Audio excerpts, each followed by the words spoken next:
রাসূল বলেন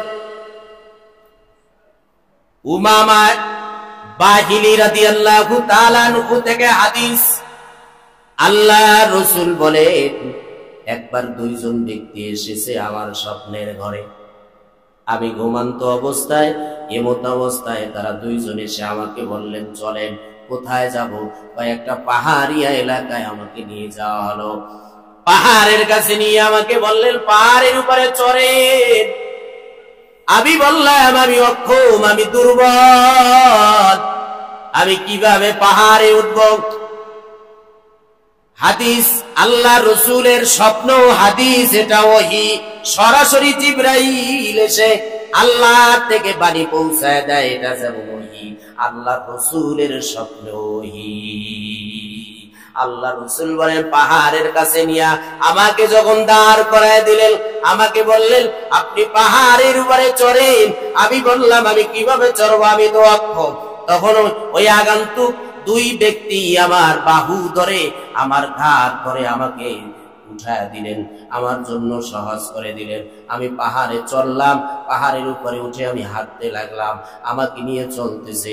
কিছু দূর যাওয়ার পরে আমি পাহাড়ের ভিতরে অনেক মানুষ কান্নাকাটি, চিৎকার করলে যেমন আওয়াজ হয় আমি সেইভাবে আওয়াজ শুনতে পেলাম।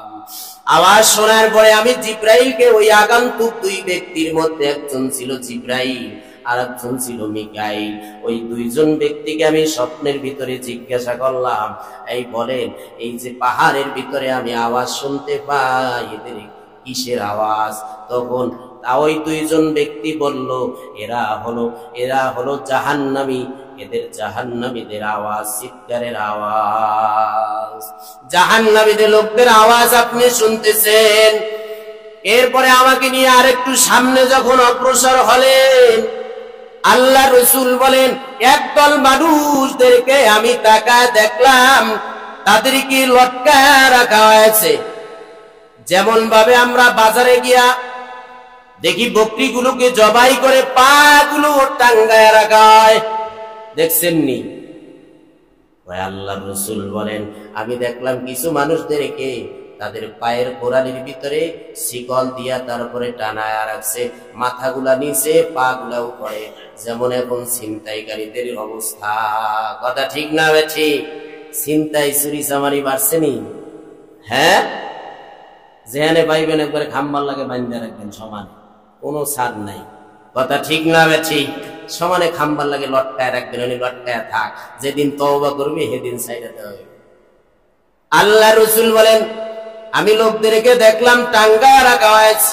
শুধু কি টাঙ্গায় রাখা হয়েছে?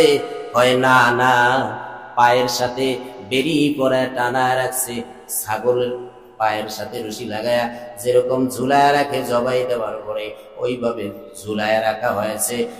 আর মানুষগুলোর গাল বেবে রক্ত ঝরতেছি জমিনে। আমি তাকা দেখলাম মানুষগুলা চিৎকার দিতেছে আর রক্ত পড়তেছে, ছটফট ছটফট করতেছে। আমি জিজ্ঞাসা করলাম এরা কি অপরাধ করেছে, কি অপরাধের কারণে এদেরকে ভাবে লটকায় রাখা হলো? জিবরাইল লেগে বলল এরা হলো আপনার উম্মতের ওই মানুষ, ওই মানুষগুলা যারা সূর্য অস্ত যাওয়ার আগেই এরা ইফতারি করে ফেলতো। সূর্য ডোবার আগেই যারা ইফতারি করেছে এদের বেলায় যদি এই শাস্তি হয়, আর যারা পুরা মাস রোজাই রাখে নাই তাদের শাস্তি কেমন হবে?